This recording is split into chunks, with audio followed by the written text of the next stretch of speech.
اب اگر تم بغیر حساب و کتاب جنت میں داخل ہونا چاہتی ہو سیدہ فاطمہ کے ساتھ تو اپنی آبرو کا سودا نہ کرنا، کسی کے لالچ دینے میں نہ آنا۔ یہ زیور کیا حیثیت رکھتے ہیں، زیوروں کی کیا حیثیت ہے، سونے چاندی کی کیا حیثیت ہے، یہ اچھے لباس کی کیا حیثیت ہے، کاروں کی کیا حیثیت ہے، دنیاوی سواریوں کی کیا حیثیت ہے۔ جب تمہاری موت آئے گی تو سن لو، بڑھاپے میں مرنا ضروری نہیں ہے، جوانی میں بھی تمہیں موت آ سکتی ہے۔ اللہ اکبر، جب تمہیں موت آئے گی اگر تم نے اپنی حیا کو بیچ کر زیورات حاصل کیے ہوں گے، یہی زیورات تمہارے بدن سے نکال لیے جائیں گے۔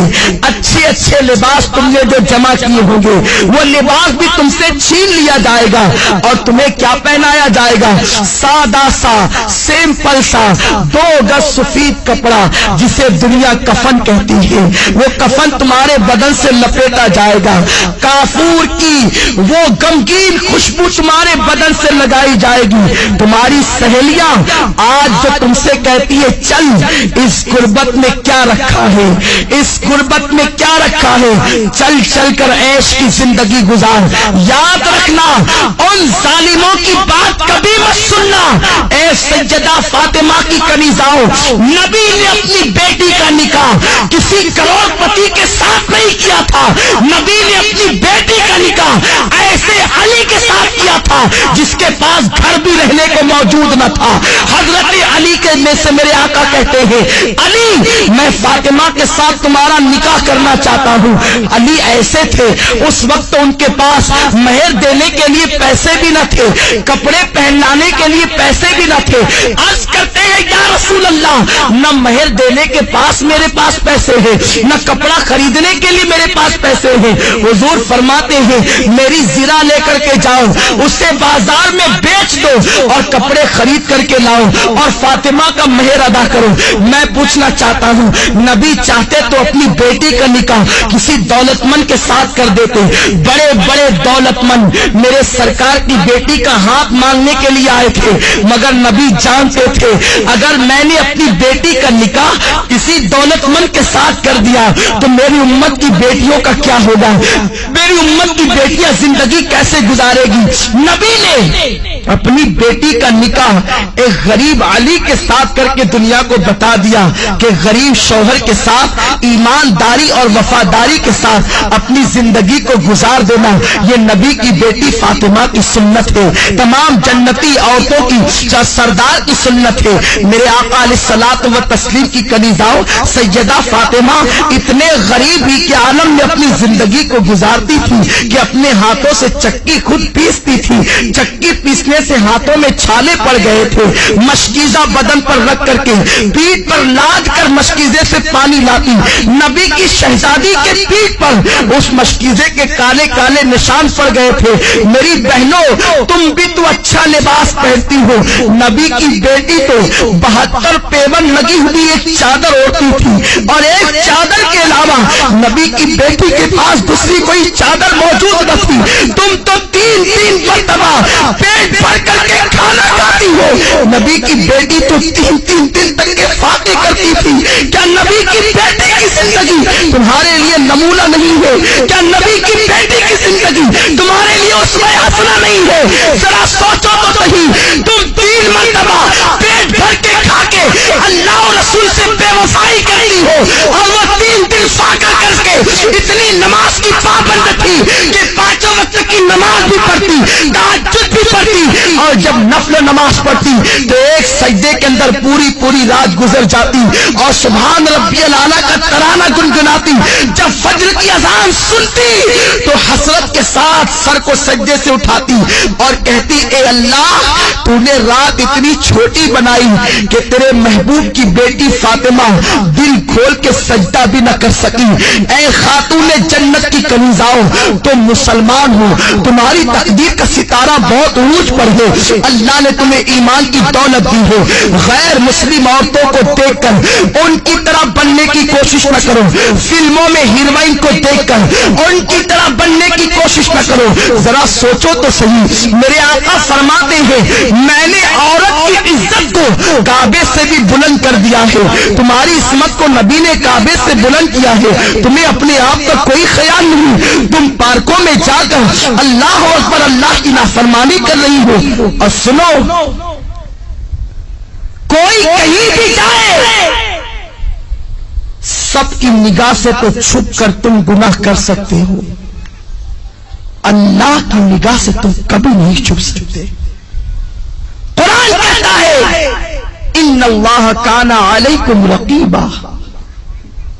تم جہاں کہیں ہو اللہ تم پر سخت نگرانی فرما رہا ہے. دوسرے مقام پر میرے رب نے فرمایا واتقوا اللہ ان اللہ خبیر بما تعملون. اللہ سے ڈرو کہ وہ تمہارے ایک ایک پل کی خبر رکھتا ہے. اور یہ بھی سن لو میری بہنوں, اگر تم نے اللہ سے ڈر کر گناہوں سے توبہ کر لی تو اللہ کے رسول فرماتے ہیں جو اللہ سے ڈرتا ہے اللہ اسے سب سے بے نیاز کر دیتا ہے. اللہ محتاجی کو دور کر دیتا ہے. جو اللہ سے ڈرتا ہے اللہ اسے ایسی جگہ سے روزی عطا کرتا ہے جہاں پر اس کا گمان بھی نہیں جاتا. آؤ میں آپ کو استقامت فی الدین کے حوالے سے اور اللہ کے خوف کے حوالے سے ایک بڑی پیاری حکایت پیش کروں. امام یافعی علیہ رحمت و رضوان فرماتے ہیں میری بہنیں غور سے سنیں اور اللہ کا خوف اپنے دل کے اندر پیدا کریں. جب ایک عورت اللہ سے ڈر کر گناہوں کو ترک کر دیتی ہے تو اللہ اس کے مقام کو کتنا بلند فرما دیتا ہے. تو میری بہنوں توبہ کر لو, توبہ کا دروازہ اب بھی کھلا ہے. اگر فلمیں دیکھ کر یا ڈرامے دیکھ کر یا پارکوں میں جا کر یا کہیں پر کوئی خطا ہو گئی ہو تو آج صدق دل سے توبہ کر لو, انشاءاللہ اللہ تمہاری توبہ کو قبول فرمائے گا. آئیے اس سلسلے میں ایک بات میں تمہارے سامنے اور پیش کر دوں کہ توبہ اللہ اپنے بندوں کی قبول کرتا ہے, مگر توبہ نام کس چیز کا ہے؟ کانوں کو پکڑنے کا نام توبہ نہیں, گالوں کو پیٹنے کا نام توبہ نہیں. توبہ کہتے اسے ہیں ایک مرتبہ اپنے اللہ سے دل ہی دل میں عہد کر لیا کہ مولا میں کبھی گناہ نہیں کروں گی, دوبارہ آندھی آئے طوفان آئے قیامت آ جائے مگر تم دوبارہ اس گناہ کی طرف نہ جاؤ. اسی کا نام سچی توبہ ہے. اور سچی توبہ کرنے والوں کا مقام بہت بلند ہو جاتا ہے, اس کا مرتبہ بہت بڑا ہو جاتا ہے. آج میں آپ کو بتاؤں حضرت ذوالنون مصری علیہ رحمت و رضوان کے دربار میں ایک کچھ محلے کے لوگ آئے اور آنے کے بعد کہتے ہیں اے ذوالنون مصری ہمارے محلے کے اندر ایک رقاصہ آئی ہے, ایک ناچنے والی آئی ہے, ایک ڈانس کرنے کے لیے آئی ہے اور نوجوان جاتے ہیں اور رات رات بھر اس کے ساتھ بدکاری کرتے ہیں. اس طریقے سے وہ ماحول خراب کر رہی ہے, پورے محلے کا معاشرہ تباہ ہو رہا ہے. میری بہنوں ذرا غور سے سنو, اللہ کیسا کریم و رحیم ہے, اللہ کیسا ستار و غفار ہے. حضرت ذوالنون مصری اللہ کے ولی تھے. اللہ اکبر. جب ان کے دربار میں محلے کے لوگ آئے کہ محلے میں گناہ ہو رہا ہے, ایک عورت تباہی مچا رہی ہے, نوجوان کھینچے کھینچے اس کی طرف جا رہے ہیں, اسے محلے سے نکال دو. اللہ اکبر. مگر سنو اگر کوئی گناہ کرے تو اسے محلے سے نکالنے کی کوشش نہ کرنا. گناہ کرنے والوں کو کبھی حقیر مت سمجھو. ہمیں گناہ سے نفرت کرنے کا حکم دیا گیا ہے, گنہگار سے نفرت کا حکم نہیں دیا گیا. ہمیں مرض سے نفرت کا حکم دیا گیا ہے, مریض سے نفرت کا حکم نہیں دیا گیا. گناہ مرض ہے, گناہگار مریض ہے. اگر تم مریض سے نفرت کرو گے تو گنہگاروں کا علاج کون کرے گا؟ میرے آقا نے تو بڑے بڑے گنہگاروں کو سینے سے لگایا. ہمیں کیا حق بنتا ہے کسی گنہگار کا گناہ اوپن کر کے اس کا مذاق اڑانے کا؟ تو میری بہنوں اگر تمہارے محلے کے اندر کوئی عورت گناہ کرتی ہوئی پکڑی جائے یا کوئی عورت کسی کا گناہ تمہارے سامنے اوپن ہو جائے تو اس کی تشہیر مت کرنا بلکہ اس کے قریب قریب جا کر اس کی اصلاح کرنے کی کوشش کرنا، اسے گناہ سے روکنے کی کوشش کرنا۔ حضرت ذوالنون مصری کی بارگاہ میں محلے کے لوگ آ کر کہتے ہیں اس رقاصہ کو نکال دو۔ اس زمانے کے لوگ کتنے حساس تھے، کتنے متقی اور پرہیزگار تھے کہ ایک عورت گناہ کرنے کے لیے آئی تھی، پورا محلہ مخالفت کر رہا تھا۔ یہاں تو پورا محلہ کے محلہ گناہ کرتا ہے، کوئی مخالفت کرنے والا نہیں، کوئی منع کرنے والا نہیں۔ بہرحال حضرت ذوالنون مصری نے فرمایا وہ عورت فاحشہ ہے نا، وہ عورت بدکارہ ہے نا، وہ عورت زنا کرواتی ہے، وہ عورت بدکاری کرتی ہے، ٹھیک ہے تم چلے جاؤ، انشاءاللہ میں اس کا علاج کر دوں گا۔ اس کے بعد حضرت ذوالنون مصری رحمت اللہ تعالی علیہ جاتے ہیں اور جانے کے بعد اس کے دروازے پر بیٹھ جاتے ہیں۔ جب اس کے دروازے پر بیٹھ جاتے ہیں محلے کے جتنے لڑکے آتے ہیں ذوالنون مصری جیسے ولی کو دیکھ کر بھاگ جاتے ہیں۔ حضرت ذوالنون مصری ان نوجوانوں کو سمجھاتے ہیں برائی نہ کرو، یہ بہت بری چیز ہے، اس سے روزی ختم ہوتی ہے، اس سے چہرہ مسخ کیا جاتا ہے، اس سے چہرہ بدل جاتا ہے، اس سے انسان تباہ ہوتا ہے، اس سے انسان بدنام ہوتا ہے، اس سے انسان کی زندگی کم کر دی جاتی ہے۔ غرض کے زنا کی برائیاں وہ بتا رہی ہیں۔ وہ عورت سج دھج کے گھر میں بیٹھی ہے کہ آج میرے یہاں کون آتا ہے۔ سارے لڑکوں کو شام ہی سے ذوالنون مصری نے رخصت کر دیا اور اس کی کنیز جب دروازے پر آئی تو ذوالنون مصری اس سے کہتے ہیں تیری مالکہ سے کہنا آج تجھ سے ملنے کے لیے ذوالنون آ رہا ہے، ایک رات کی قیمت کیا ہے۔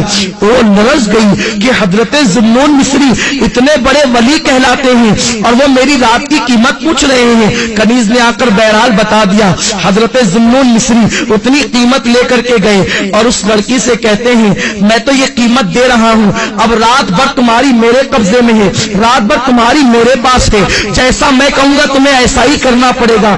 لڑکی نے کہا میرا کام تو دولت کمانا ہے، تم جو کہو گے میں وہی کروں گی۔ اس کے بعد حضرت ذوالنون مصری نے اس کو پیسے دیے اور فرمایا آج کی تیری رات میرے لیے ہے۔ فرماتے بیٹی اسلام کی بیٹی ہر بیٹی اسلام کی بیٹی ہوا کرتی ہے، یہ تو نے جو قیمت لی ہے اب جلدی سے جا کے غسل کر اور یہ نیا لباس میری طرف سے پہن لے۔ اس لڑکی نے غسل کیا، لباس پہنا، وہ عجیب سوچ رہی تھی کہ میرے ساتھ ذوالنون جیسا بوڑھا کیا کرے گا۔ حضرت ذوالنون مصری رحمت اللہ تعالی علیہ اس لڑکی سے کہتے ہیں بیٹی آج رات تجھے کچھ نہیں کرنا ہے، مصلی بچھاتے ہیں اور پیچھے اس لڑکی کو کھڑا کرتے ہیں اور اس کے بعد کہتے ہیں بیٹی تجھے نماز پڑھنا ہے۔ اس فاحشہ زانیہ عورت نے کہا اے ذوالنون آج تک نماز کسے کہتے مجھے نہیں معلوم، ایک مسلمان ماں کے گھر میں پیدا ہوئی تھی مگر میری ماں نے غربت کی وجہ سے مجھے اس کاروبار پہ لگا دیا، اس کے بعد سے آج تک میں تو مسلمان رہی مگر نہ نماز کیا ہے مجھے نہیں معلوم، کلمہ کیا ہے مجھے نہیں معلوم۔